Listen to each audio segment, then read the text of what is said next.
믿음의 힘. 유명한 심리 실험 중 다음과 같은 실험이 있다. 연구자들은 두 노동자 그룹을 나누었고 그들에게 일을 하도록 했다. 이때 그들에게 옆방에 큰 소음이 있을 거라고 했다. 한 그룹에게는 그 소음이 견디기 정말 어려울 때 벽에 있는 버튼을 누르면 소음이 멈출 것이라고 했다. 그러나 실제 버튼은 어디에도 연결되지 않았다. 또 다른 그룹에는 아무 말도 하지 않았다. 실험 결과는 인상적이었다. 첫 번째 그룹은 아무 문제 없이 작업을 마쳤고 생산성도 다른 날과 비슷했다. 그리고 그들은 그 가짜 버튼을 누를 만큼 힘들어하지도 않았다. 그러나 또 다른 그룹은 완전히 달랐다. 작업에서 스트레스를 받았고 생산성도 떨어졌다. 일부 노동자들은 중간에 일을 그만두기까지 했다. 인간은 객관적 환경이 어려울 때 고통과 스트레스를 받는 것 같지만 꼭 그렇지 않다. 자신이 환경을 통제할 수가 없다고 여길 때 그 고통과 스트레스가 진정 커지고 확대된다. 그러나 자신이 환경을 통제할 수 있을 때 인내하고 이겨낸다. 아우슈비츠 수용소의 경험을 쓴 빅터 프랭클린은 다음과 같이 말했다. 미래에 대한 믿음을 상실한 죄수는 파멸되었다. 미래에 대한 믿음을 잃어버리면 정신력까지도 함께 잃어버렸다. 어느 날 재수가 옷을 입고 세수하고 점호장으로 나가는 것을 거부하면 아무 간청도 위협도 소용이 없었다. 그는 단순히 포기한 것이었다. 그리고 24시간 이내 사망한다. 사람은 통제할 수 없다고 여기는 순간 고통과 좌절이 밀려오고 포기하게 된다. 그런데 이 실험이 보여주는 또 하나의 중요한 레슨은 실제 통제할 수 있는 방법이 없더라도 통제할 수 있다는 믿음만 가져도 인내하고 이길 수 있다는 것이다. 그러므로 믿음의 힘은 우리가 생각하는 것보다 훨씬 강력하다. 이 믿음이 신 또는 절대자에 대한 믿음이어도 좋다. 하나님께서 자신의 모든 염려를 가져가고 협력하여 선을 이루며 필요한 모든 것을 주신다고 믿는 사람은 인내하고 이길 수 있다. 또는 자신의 운명에 대한 믿음이어도 좋다. 어려움이 있지만 결코 다 잘 될 것이라는 믿음, 내가 나 자신과 세상을 결국은 변화시킬 수 있다는 믿음 또한 큰 힘이 된다. 믿음은 우리를 인내하고 이기게 한다.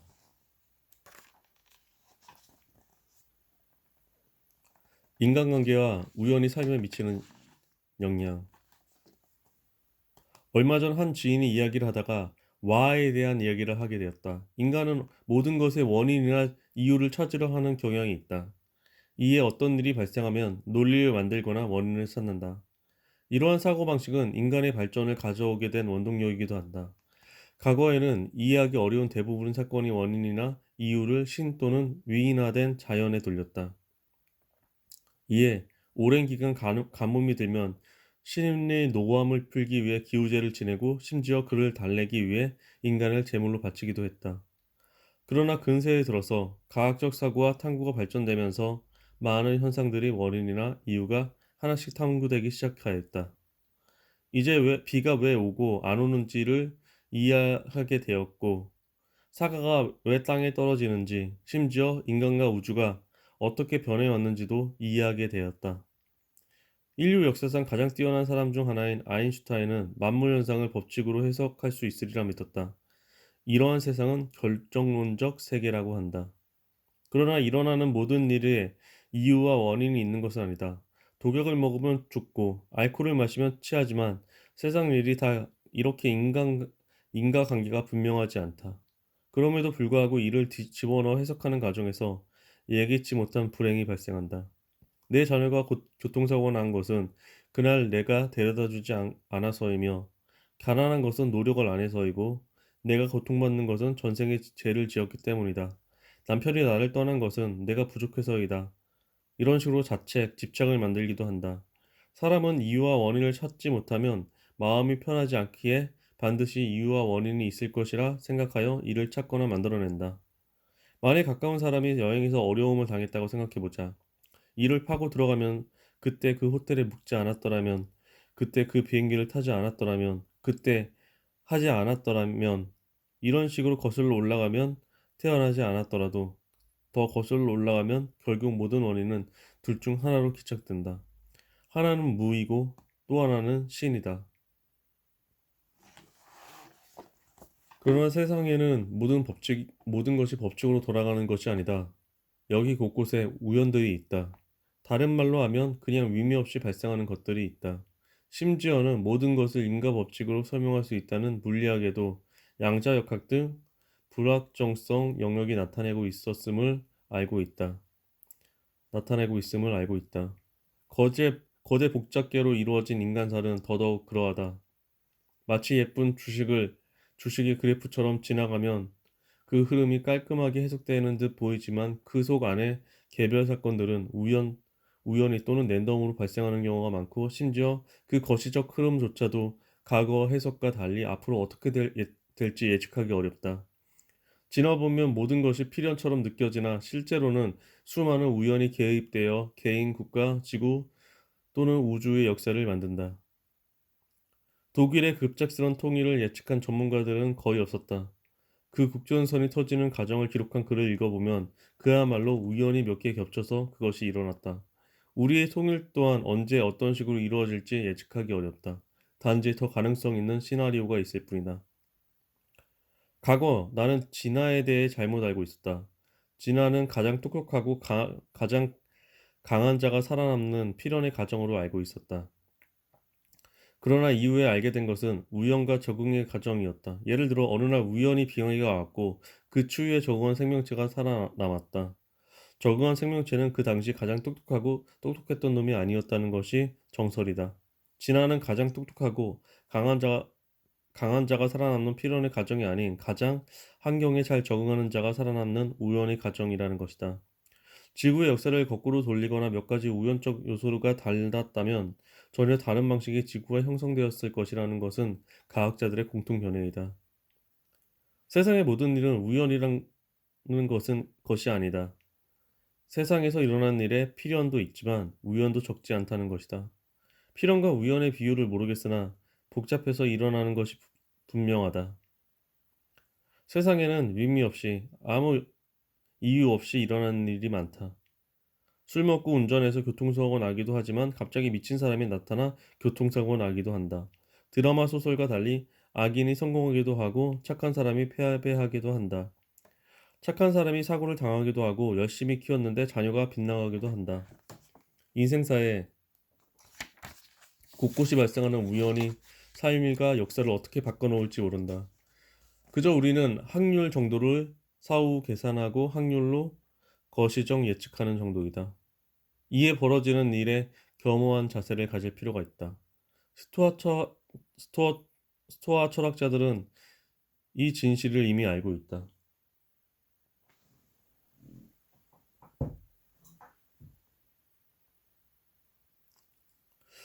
이 진실을 이미 알고 있었다. 그들은 인간을 고통스럽게 만드는 것은 일어난 일이 아니라 그 일에 대한 해석이라고 말했다. 어쩌면 자신이 사랑하는 상대가 수백 년간 점찍어진 필연의 연인이 아닌 그냥 자신이 움직이는 가까운 공간 안에 살던 사람 중 우연히 가장 먼저 만난 사람일 수도 있다. 자신이 이렇게 고통받는 것이 전생의 죄도 아니고 열심히 살지 않아서가 아닐 수도 있다. 가족이 사고를 당한 것이 자신이 잘못이 아닐 수도 있다. 그냥 우연히 의미 없이 발생한 사건일 수 있다. 이는 회피하라는 것이 아니고 집착과 자책을 버리라는 말이다.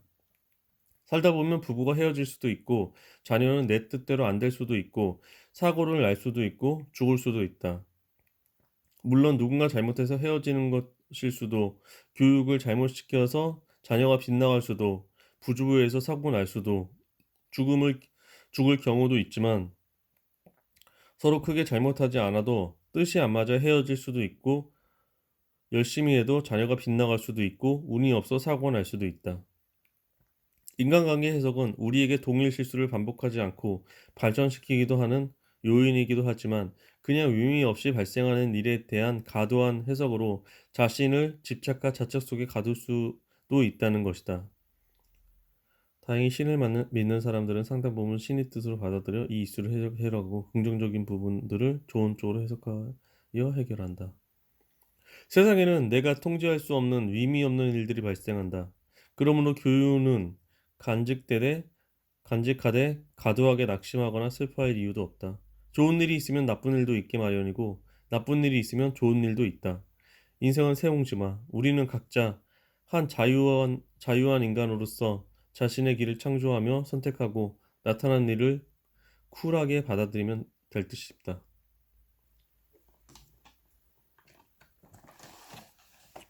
자유, 불안, 그리고 삶의 창조자. 얼마 전 한 30, 40명 정도의 IT 기업을 운영하는 지인이 제주도에 한 달 살기를 한다고 말했다. 회사는 어떡하고요? 라고 질문했더니 가볍게 말한다. 제가 대기업에 나와서 회사를 창업한 후 수년간 정신없이 일했습니다. 그리고 그저 열심히만 살았습니다. 그런데 한 세미나를 통해 제가 진정 원하는 것들을 미루지 않고 지금 바로 선택할 수 있다는 것을 깨달았습니다. 이에 하고 싶은 것들은 한 가지씩 실행해 보고 있습니다. 제주도에서 한 달 살기도 그 중 하나입니다. 작년에 처음으로 미국의 교육에 참여하느라 2주간 회사를 비웠습니다. 그런데 제가 꼭 사무실에 없어도 아무 문제 없이 잘 돌아간다는 것을 발견했습니다. 아이들이 다 컸기에 부부만 같이 가면 됩니다. 회사 업무는 원격에서 하면 됩니다. 멋졌다. 자유라는 것은 무엇이든 원하는 것을 선택 가능할 때 누릴 수 있는 힘이다. 자유는 너무도 멋진 것이지만 사실 행하기가 쉽지 않다. 권력자들 앞에서 자유롭게 반대 의견을 내고 커리어에 대해서 과감히 선택하고 때론 현 위치나 관계로부터 떠나기를 희망하지만 대부분의 사람들은 막상 그럴 수 있는 상황이 되어도 주저하게 된다. 그 이유는 불안과 두려움 때문이다. 자유는 불안과 두려움을 동반한다. 권력자들 앞에서 다른 의견을 개진할 때 불이익을 받을 두려움, 현재 위치를 떨치고 나올 때 무언가 잘 안 돌아가거나 실패할 두려움, 현재의 관계를 끊을 때 저항받고 비난받을 두려움들이 자유를 제한한다. 사르트르는 심지어 불안은 자유의 증거다라고 말했다. 그러면 자유와 도피는 어떤 차이인가? 자유는 불안과 두려움이 있어도 자신이 책임을 지는 선택으로 맞서는 것인 반면 도피는 답답하고 힘든 현 상태를 일단 무책임하게 빠져나가고자 하는 것이다. 그러므로 도피할 때는 잠시 마음이 편하다. 일단 현실을 빠져나오게 되기 때문이다. 그러나 자유는 불안과 두려움을 동반한다. 오히려 자유를 행사하려면 그 불안과 두려움에 맞설 용기가 필요하다. 자신의 선택에 대한 책임이 필요하다. 흥미롭게도 자유 또한 선택할수록 더 얻게 된다. 자유의 삶의 선택에 익숙해진 사람은 더 많은 자유를 선택한다. 영화 쇼생크 탈출에서 두 사람을 보았다. 주인공 팀 로빈스는 탈출을 시도한다. 잡히면 더 오래, 더 고통스럽게 감옥 생활을 할 두려움을 떨쳐내고 자유의 삶을 희구한다. 구속된 사람들에게 그들 속에 감춰진 자유의 소망을 주고자 했다. 이 영화에는 교도소에 장기간 있으면서 교도 생활에 잘 적응하여 지냈던 한 가석방된 죄수가 나온다. 그는 결국 스스로 목숨을 끊는다. 자유를 갑자기 얻었을 때 그는 감당할 수 없었다. 오히려 구속과 속박이 더 편했던 것이다. 왜냐하면 그는 자유를 희망하지도 선택하지도 않았기 때문이다. 자유를 잃는 것보다 더 무서운 것은 자유를 희망하지 않는 것이다. 그러므로 자유를 꿈꾸고 선택해 갈 필요가 있다. 그것이 설령 작은 것이라도 그럴 때 더 큰 자유를 선택해 나갈 수 있다. 그렇지 않으면 그저 간성으로 머무르게 된다. 그리고 설령 자유가 주어진다 해도 감당하지 못하게 된다. 우리는 자유하고 있는가? 스스로 자신의 삶에 대한 창조자로 살고 있는가? 아니면 누군가가 써준 시나리오대로 살고 있는가?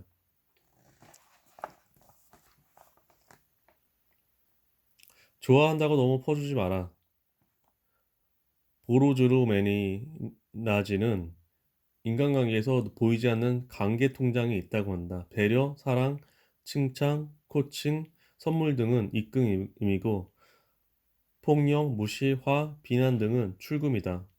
서로 좋은 것을 주고받아 입금이 더 많이 쌓이면 웬만한 어려움이 생겨도 서로 견딜 수 있지만 둘 다 또는 한쪽이 잔고가 없거나 마이너스 상태라면 조금만 위기가 와도 와르르 무너진다는 것이다. 당연히 관계 통장은 서로가 주고받아서 서로의 잔고가 늘어나는 것이 가장 바람직하다. 또한 당연히 계속 싸우고 상처만 준다면 둘 다 파산이다. 그럼 일반적인 헌신이나 사랑은 어떨까? 이는 한쪽만 계속 입금되는 상황이다. 한쪽이 일방적으로 주고받는 것이 없다면 부모가 아닌 이상 노예같이 느낄 수 있다. 반대하는 사람은 어떨까?